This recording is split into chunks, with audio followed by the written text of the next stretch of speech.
Bonjour à toutes et à tous. Nouveau podcast autour du bien vivre et du bien vieillir. Aujourd'hui, la question est comment ne pas être limité par les douleurs avec l'âge. Bonjour Renaud Auger. Bonjour Olivier. Je suis très heureux de pouvoir passer un peu de temps aujourd'hui avec vous et d'échanger autour de ce que vous faites. Comme vous le savez, de par mon activité de coaching, je souhaite mettre en lumière des personnes passionnées, passionnantes, qui gravitent de près ou de loin autour des seniors ou des personnes âgées. Donc je vais vous poser la première question que j'ai pour vous. Pour commencer, pouvez-vous en quelques mots vous présenter et ainsi présenter vos activités, ce que vous faites? Oui, bien sûr. Je m'appelle Ronan Auger, je suis ostéopathe, dit DO, également titulaire d'une licence en activité physique adaptée et santé. Je pratique l'ostéopathie exclusive ici en cabinet libéral, donc on est là dans mon cabinet à Biarritz. Ça fait 6 ans que je suis dans le cabinet. Parallèlement, j'interviens maintenant également à l'école d'ostéopathie de Biarritz. Voilà, sur ce qui est donc mon activité libérale, je reçois une patientèle plutôt variée. Voilà, il va des bébés, des enfants, des adultes, les seniors, les sportifs, des profils très différents finalement. Et c'est ce que j'apprécie aussi dans ma pratique. C'est la variété des consultations en fonction des âges, des publics, et ça va bien dans le sens de l'ostéopathie aussi, de ne pas spécialement se spécialiser dans un domaine. Et est-ce que du coup, vous pouvez nous expliquer vos missions un peu plus concrètes auprès de vos patients en tant qu'ostéopathe? Oui, bien sûr. Et finalement, la mission elle est assez simple, c'est d'accompagner les patients dans une dynamique de santé au sens large. Donc pour ça, je travaille moi sur le corps, je travaille sur le corps du patient, en travaillant donc la mobilité des différents tissus de l'organisme. Le but étant de leur redonner de la mobilité. Donc ces structures ça va être le côté ostéo-articulaire, le côté myofacial, donc les muscles et leurs enveloppes, également les enveloppes au niveau viscéral, au niveau neuroméningé, où on peut avoir des compressions nerveuses, etc. Donc on va jouer sur toutes ces structures. Le but étant, soit une personne arrive avec de la douleur et on est dans un travail donc curatif, c'est de baisser ou de supprimer la douleur, soit préventif, d'entretenir la santé en l'absence de douleur. Voilà, donc pour ça, on passe par un diagnostic et un traitement qui sont donc manuels, avec différentes techniques, différents outils, pour aider le corps à retrouver un état d'équilibre, une qualité tissulaire optimale, aider finalement à s'autoréguler. Nous, on est là pour agir dans un premier temps, et puis après, on laisse le corps retrouver son équilibre de lui-même. Voilà. Et du coup, pour quel motif vos patients, en général, viennent vous voir? Alors, la plupart du temps, les gens viennent avec une douleur. Donc, c'est la douleur qui entraîne leur venue au cabinet. On va dire que la douleur, oui, mais qui entraîne finalement ce qu'on appelle une impotence fonctionnelle. C'est-à-dire qu'ils ont une gêne dans leur activité quotidienne, que ça peut être dans le travail, dans la vie de tous les jours, dans le sport. Et c'est le fait d'être freiné dans l'activité qui fait qu'ils vont consulter. Donc, très souvent, c'est le dos. C'est quand même, on connaît l'ostéopathie surtout pour ça à la base, des douleurs de dos. Mais ça peut toucher toutes les autres parties du corps, donc le système ostéo-articulaire, donc les articulations d'une façon générale, mais pas que. C'est-à-dire que on peut être un peu croire que l'ostéopathie c'est que les os et les articulations du fait du nom, mais finalement on s'intéresse à toutes les structures et donc on va avoir des motifs de consultation qui sont très variés, qui peuvent être autour de troubles fonctionnels viscéraux, digestifs ou quoi, des maux de tête, voilà, c'est assez varié. Après on peut avoir des gens qui viennent simplement à titre préventif pour entretenir une bonne santé, Souvent, c'est quand ils ont été sujets à la douleur un temps et que finalement ils arrivent à repérer des signes avant-coureurs. Ils sentent que ils n'ont pas la mobilité qu'ils ont d'habitude, ils sont un peu gênés dans certaines positions ou quoi. Et là, ils viennent nous voir avant que ça dégénère, que ça prenne des proportions trop importantes. Merci. Et du coup, si on fait un focus sur les seniors, quels sont, selon vous, les enjeux présents, actuels et futurs pour ce type de patients?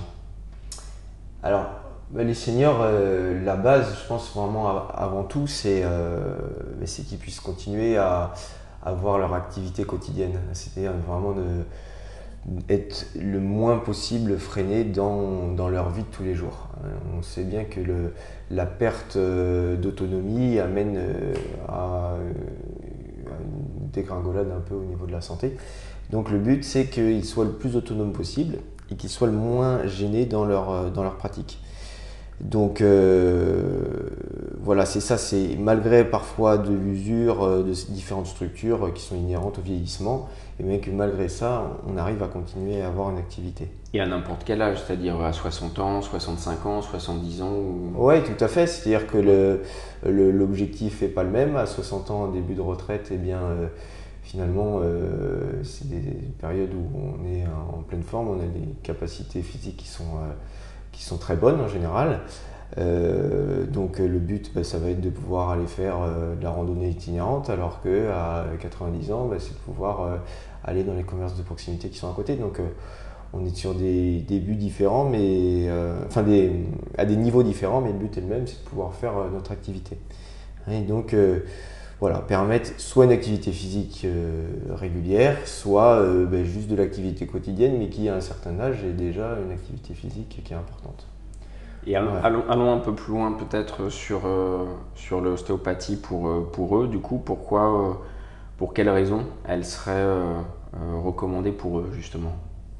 Eh bien, elle est recommandée, on va dire, au même titre que des personnes de tout âge, hein, c'est-à-dire pour limiter les douleurs.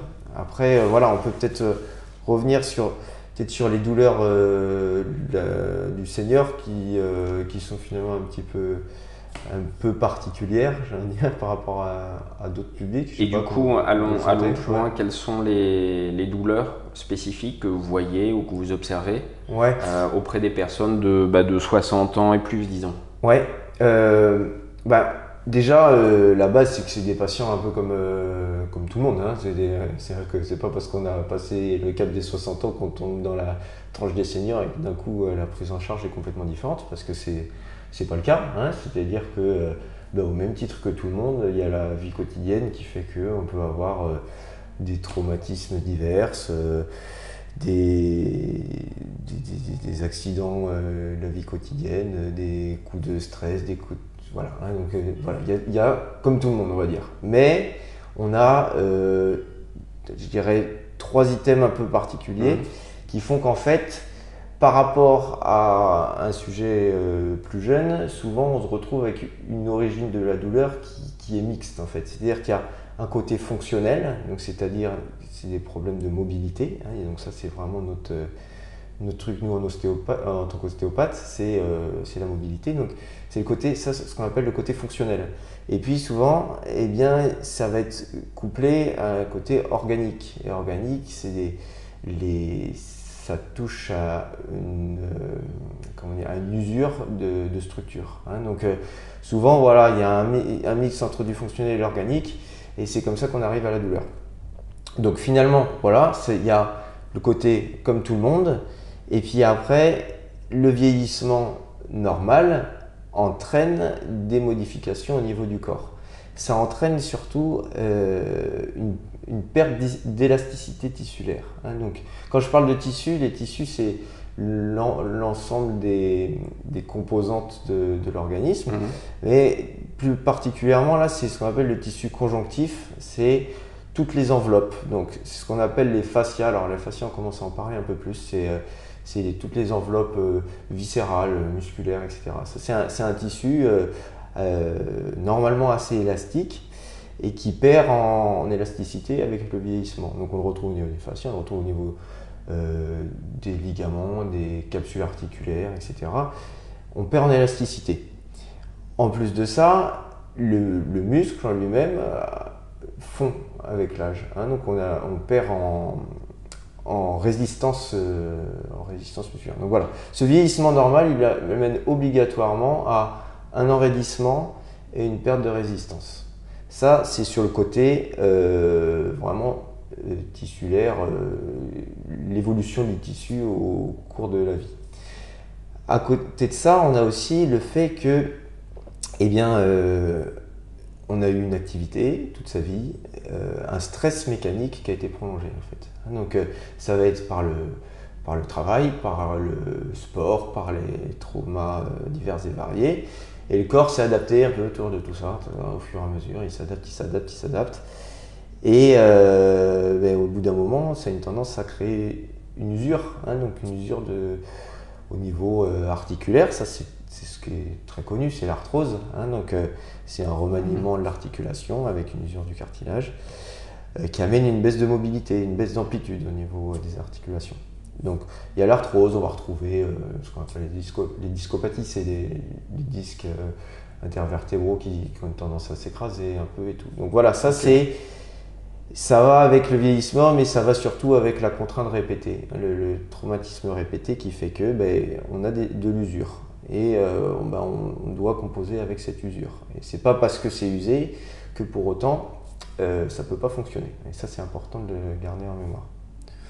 Voilà, et puis après il y a un autre item qui je pense est important, c'est le côté psychosomatique. C'est-à-dire que arrivé la soixantaine, effectivement, avec tous les changements dans la vie que ça entraîne, voilà, c'est une phase de vie particulière. Le départ, l'arrivée à la retraite, 60 ans ou plus, ça dépend un peu des professions, mais c'est plus ou moins bien vécu pour la personne. On peut retrouver de l'anxiété. Alors selon les moments, ça peut être des peurs qui peuvent arriver, de la mort, de la maladie, l'isolement, des choses comme ça. Et ces états émotionnels prolongés, on sait aujourd'hui qu'ils ont un impact au niveau notamment neurologique et hormonal. Et ces modifications neurologiques et hormonales peuvent amener à des somatisations, donc à des douleurs corporelles, réelles, mais d'origine plutôt émotionnelle. Et c'est important de le prendre aussi en compte. Donc voilà, on va dire que il y a des remaniements au niveau, je parlais de conjonctif, au niveau hormonal, au niveau neurologique, au niveau articulaire, et ces remaniements peuvent amener à l'apparition de douleurs chez le senior. Et c'est pas parce que ces douleurs sont là qu'on peut rien y faire. Voilà. Et inversement, on n'est pas obligé d'attendre d'avoir mal, d'avoir une douleur pour venir vous voir. Oui, c'est pas. C'est effectivement, si on peut repérer des signes avant-coureurs plus de difficultés entre guillemets à se mouvoir sans que pour autant ce soit de la douleur, bien sûr, c'est mieux parce que ça évite de subir le côté néfaste de la douleur. Ouais. D'où l'importance aussi d'écouter son corps, d'écouter à la fois son bien-être, on va dire, physique et bien-être mental, quoi. Ouais, je pense que c'est plus on gagne en subtilité dans l'écoute de soi-même, mieux c'est parce que ça évite d'attendre d'arriver à un stade trop évolué pour intervenir. Et c'est vrai que on sait que la prévention est primordiale dans pas mal de pathologies, ouais, c'est sûr. Ouais. Ok. Et du coup, est-ce que, d'un point de vue un peu plus pratique, est-ce que vous auriez des exemples ouais, bien sûr. d'applications, par exemple, ou par rapport à l'ostéopathie et notamment à ce type de patient que vous avez? Ouais, bien sûr. Déjà, peut-être l'ostéopathie là-dedans, son rôle en fait, c'est vraiment, c'est comme j'en parlais tout à l'heure, c'est travailler sur le corps, mais on est un des maillons d'une chaîne thérapeutique pour arriver voilà, une santé pérenne. Seul, on ne fait pas tout, hein, ça c'est clair. Donc, je pense que les points essentiels, ça va être déjà de travailler la mobilité d'une façon globale. On a parlé d'enrôdissement. Et la base de tout, c'est de réussir à avoir, soit à retrouver, soit à trouver, hein, ça dépend des personnes, une activité physique qui soit régulière et adaptée aux différents maux qu'on peut avoir. Hein, ça, c'est-à-dire que c'est vraiment la base. Si on ne bouge pas, malheureusement, il ne va pas se passer grand-chose parce que le corps s'enraidit. Si on le laisse tranquille, il s'enraidit. Et d'autant plus avec l'arrivée de l'âge. Ouais. Et souvent, il a été perçu ou effectivement mal perçu le fait de répondre à la douleur par l'inactivité. C'est-à-dire que parce que j'ai mal, à ce moment-là, je n'ai pas envie de bouger ou je ne peux pas bouger. Alors que finalement, c'est peut-être l'inverse. Bien sûr, ouais. Et ça, maintenant, toutes les études actuelles le montrent et ça a complètement révolutionné la prise en charge médicale aussi. C'est qu'on ne fait plus d'immobilisation longue, hein. C'est même après des opérations ou quoi. C'est la remise en mouvement très rapide. Et on sait que ça a un impact bénéfique c'est extraordinaire, quoi. Donc c'est sûr que c'est hyper important. Donc c'est sûr qu'il y a ce côté activité physique, il y a le côté psychologique, c'est-à-dire qu'on a parlé tout à l'heure du côté psychosomatique. Quand il y a des composantes psychologiques qui sont là et qui sont marquées, c'est important aussi d'être accompagné dans cette phase de vie par un psychologue ou par un coach qui peut venir accompagner la personne, on va dire, pour passer ses peurs et avancer sereinement. Donc, être écouté. Ouais, voilà, écouter un accompagnement. Ouais, tout à fait. Et puis voilà, nous après, les ostéopathes, on est un des maillons et nous on va travailler l'équilibre global du corps, hein, donc c'est-à-dire venir faire un diagnostic précis des zones d'hypomobilité, hein, donc de perte de mobilité, et de venir les travailler. Le but étant de soulager les zones symptomatiques. Hein. Donc on va travailler à deux échelles, on va dire, c'est-à-dire qu'on vient travailler sur le corps dans l'ensemble pour rééquilibrer les contraintes et limiter la contrainte sur la zone symptomatique. Et puis on va aussi venir travailler sur la zone symptomatique, s'assurer que les différentes structures qui interviennent, qui sont en contact à cet endroit-là, sont bien mobiles les unes par rapport aux autres, malgré une usure qu'on peut avoir, qui va souvent faire rechuter un petit peu plus rapidement, malheureusement, mais voilà, ça demande parfois un entretien parce qu'il y a de l'usure, mais pour autant, on arrive à conserver de la fonction. Voilà un peu notre rôle. Ouais, vous vouliez des exemples, vous me disiez, hein, ce serait peut-être bien. Ouais, j'aimerais bien, parce qu'en plus vous en voyez tous les jours, venir à votre cabinet. J'imagine qu'il y a différents diagnostics et différents mots par rapport à vos patients. Et du coup, comment vous échangez avec eux et quels exemples vous avez pour illustrer un petit peu ce dont vous parlez? Ouais, on peut se faire des cas cliniques classiques, quoi. Hein, je pense que ça parlera aux gens aussi bien sûr. Des choses où les gens peuvent se retrouver assez facilement. Je ne sais pas si par exemple on a un patient donc, qui arrive avec un genou arthrosique par exemple. Hein, donc il y a de l'arthrose au niveau du genou, donc c'est-à-dire il y a un remaniement de l'articulation, du cartilage qui est abîmé. Ça a été objectivé à radio, IRM. Bon, voilà. On sait qu'il y a de l'arthrose, pour autant elle n'est pas catastrophique, mais elle est là.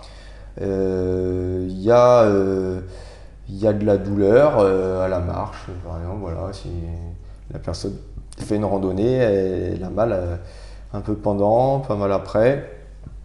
Voilà, donc nous on va faire un examen général. Et puis on peut trouver, alors moi je dis, j'invente, hein, on va retrouver une séquelle d'entorse par exemple sur la cheville opposée.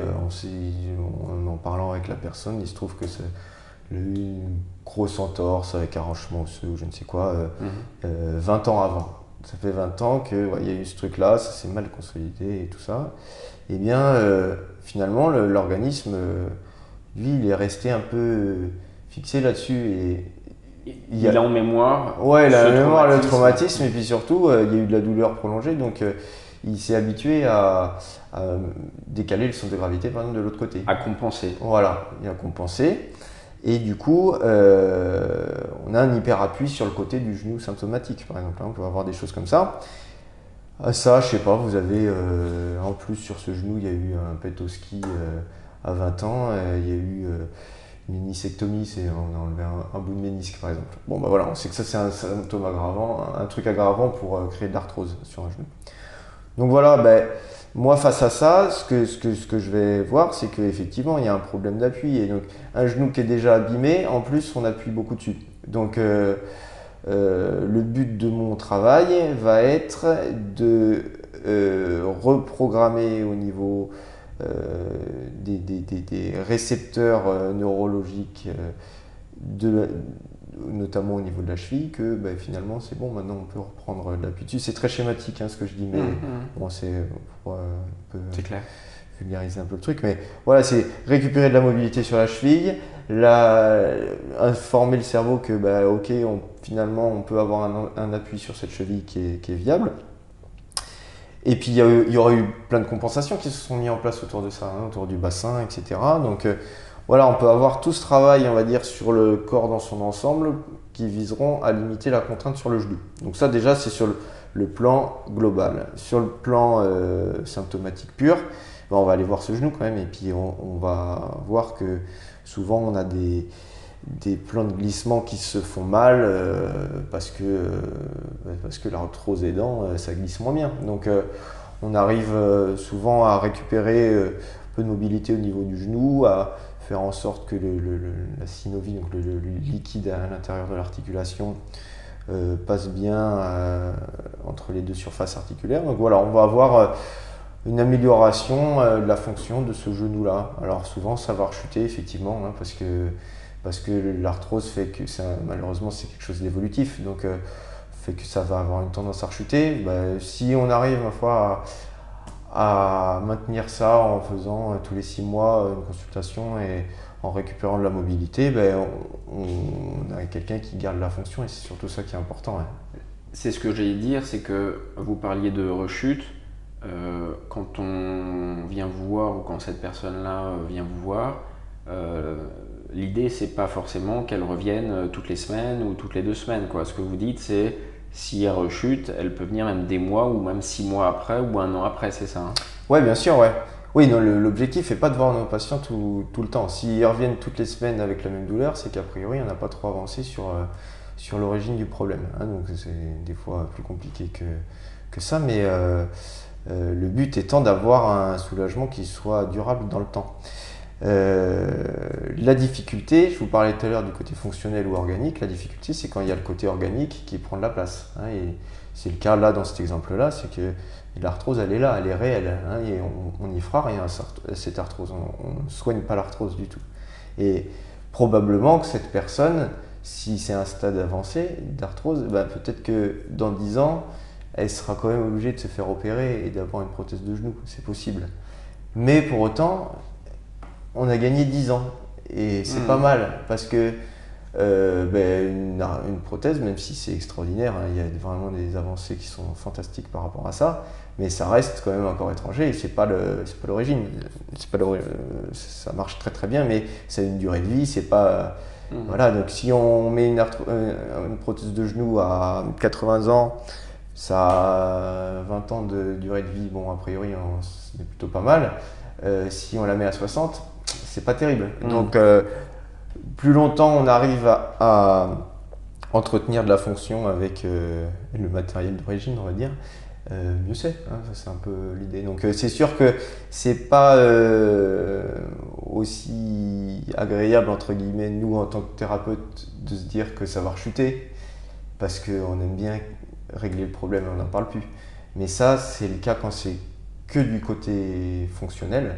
Mais à partir du moment où il y a une composante organique qui est importante, effectivement, on est là pour améliorer. Je pense qu'il faut se dire que c'est de l'amélioration, mais qu'on n'arrive pas à quelque chose de parfait, quoi. Voilà, un peu un exemple. Je peux en avoir d'autres, hein, mais C'est déjà très bien, merci Ronan.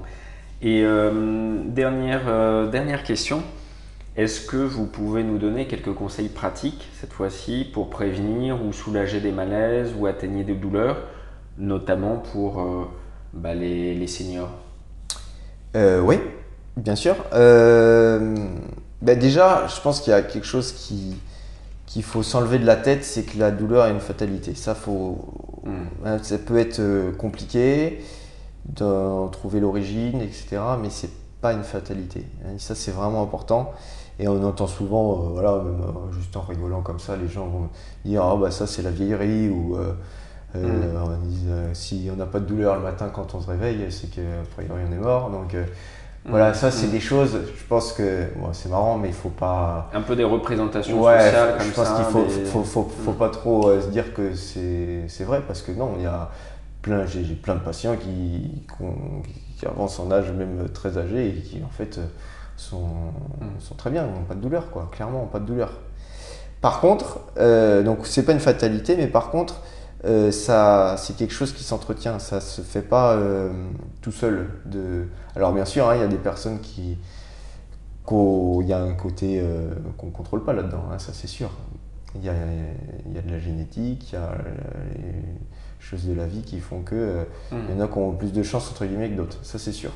Mais il y a une grosse partie de mode de vie, et ça par contre on peut jouer sur cette partie de mode de vie. Ce qui est clair, c'est que quand on a ce qu'on appelle un blocage, c'est un peu un abus de langage, hein, c'est pas vraiment des blocages, mais bon, admettons. Un blocage, donc c'est-à-dire on a un point douloureux, il est là, voilà. Bon. Au début, c'est une problématique, je me répète un peu, mais ce côté fonctionnel organique qui est quand même très important. C'est une problématique fonctionnelle, hein, c'est-à-dire que ce blocage, en fait, il est réversible. On peut le travailler, et derrière, on n'a plus de blocage. Point. Il n'y a plus la contrainte sur la zone, et c'est tout. Le problème, c'est que si ce blocage, il reste X années, et ça dure, finalement, on baisse la qualité tissulaire de la zone, hein, donc les structures s'enraidissent. Et au fur et à mesure, on arrive à de l'usure. Et là, on passe du côté réversible au côté irréversible. C'est le côté organique, c'est ce dont je parlais tout à l'heure. Et là, c'est plus compliqué, effectivement. Donc, si j'ai un conseil, ce serait déjà d'essayer de voir ces signes quand c'est que des petits blocages, avant que ça devienne des problématiques trop importantes, quoi. Donc il y a ça. Après, j'enfonce des portes ouvertes, mais c'est l'activité physique, hein, ça c'est clair et net. L'activité physique régulière, et puis adaptée aux différents maux qu'on peut avoir. Mais même avec des pathologies lourdes, on peut avoir une activité physique, hein, ça c'est sûr. Il faut qu'elle soit adaptée, et souvent ça demande de l'accompagnement. Et pour ça, il y a les éducateurs APA, donc APA, activité physique adaptée, ça se développe énormément, et c'est vraiment super. Il y a les kinés qui font un travail fantastique aussi par rapport à ça. Donc vraiment, souvent, il faut être accompagné pour pas se faire mal en faisant, mais faire quand même. Ouais. Et quand vous dites activité physique, c'est pas forcément des randonnées de plusieurs dizaines de kilomètres, c'est simplement parfois une petite marche, des étirements aussi. On parle souvent des étirements pour s'étirer, etc. J'imagine que c'est aussi bien sûr, recommandé. Ouais. L'idée, c'est renforcer et assouplir, hein, c'est les deux items qui sont importants, et ça se fait au fur et à mesure. C'est-à-dire que c'est pas faire une grande marche, c'est tous les jours faire un petit peu. Et même à minima, c'est la régularité qui prime là-dessus. Et après, il y a plein d'activités super, de gymnastique adaptée, de yoga, de pilates, sur le côté plus en salle, entre guillemets. Pour ceux qui n'aiment pas ça, il y a plein de trucs à faire dehors. Et l'important, c'est d'y trouver aussi du plaisir, quoi, que ce soit. Du plaisir. Si c'est une contrainte, on n'arrive pas à tenir sur le long terme. Trouver du sens. De la motivation et du plaisir là-dedans. Donc Après, je pense que arrivé à la retraite, on n'a plus le travail pour vivre, mais par contre, on a, je pense, le travail de s'occuper de soi, et ça, c'est important. Et par contre, effectivement, ça demande une certaine discipline. C'est-à-dire que le travail ne se fait pas tout seul. Et donc, ça demande de s'investir là-dedans, je pense. C'est important. Voilà un peu ce que j'ai à dire comme conseil. Globalement, ce serait ça. Et merci beaucoup, c'est très intéressant, un tas d'informations. Et voilà, vous dites que la douleur n'est pas une fatalité. Et alors parfois, c'est pas facile non plus parce qu'on n'est pas tout le temps entouré de sa famille ou d'un conjoint ou d'une conjointe. Euh, Ce qui est important aussi, j'imagine, vous allez peut-être me le confirmer, mais c'est aussi d'en parler autour de soi. C'est-à-dire que pas forcément s'habituer à une douleur ou à un mot, mais justement peut-être, si possible, si on ne sait pas à qui s'adresser par exemple, en parler autour de soi, à son entourage, à sa famille, à ses proches, voire même à sa famille ou à ses médecins aussi, qui pourront peut-être vous aiguiller vers un ostéopathe, vers vous, etc. Si on Oui, parle. bien sûr, je pense que l'entourage il est important par rapport à ça, oui, tout à fait. Euh, Après, voilà, juste quand même par rapport à cette notion de la douleur qui n'est pas une fatalité, comme un petit bémol pour pas quand même non plus être trop dans l'illusion, c'est qu'il y a par contre des fois des pathologies qui sont embêtantes et qui effectivement amènent de la douleur. Et ces pathologies-là, malheureusement, entraînent une douleur chronique, ça c'est vrai. Mais on peut quand même abaisser ce niveau de douleur. Et voilà, c'est-à-dire que selon le cas, on est dans des niveaux, des échelles d'objectifs de douleur qui vont être différents. Ça peut être la non-douleur pour quelqu'un qui n'a pas de pathologie du tout. Ça peut être la douleur abaissée quand on a des pathologies. Mais oui, on peut jouer sur le niveau de douleur, ça c'est sûr. Et effectivement, l'entourage, les thérapeutes qu'il peut y avoir autour et tout ça sont importants dans ce parcours parce que seul, ça peut être vite un peu décourageant aussi, quoi. Parfait. En tout cas, le mieux, c'est de venir vous voir, je crois. En tout cas, merci Ronan pour le temps que vous avez consacré à parler de votre métier, Avec plaisir. de vos missions aussi auprès de vos patientes et de vos patients et des spécificités seniors au quotidien. En tout cas, merci encore Avec plaisir. et bonne journée à vous, à toutes et à tous. Au revoir.